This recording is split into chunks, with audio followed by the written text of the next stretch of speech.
Ba? Oo, yan. Sige, sandali lang ako, video kasi. Sige. Okay na? Okay na. Okay. My beloved compatriots that live in the world, today is September 7th. 6. First Saturday. September 6th, first Saturday of 2025. Last night, I dreamt Our Lady of Consolation in the Augustinian order, where the Pope Leo XIV belongs.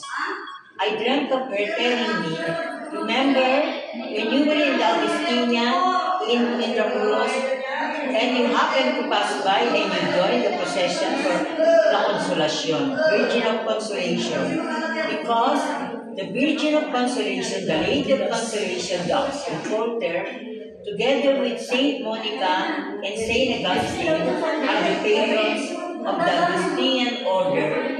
As we said, the order of our beloved Pope Leo XIV.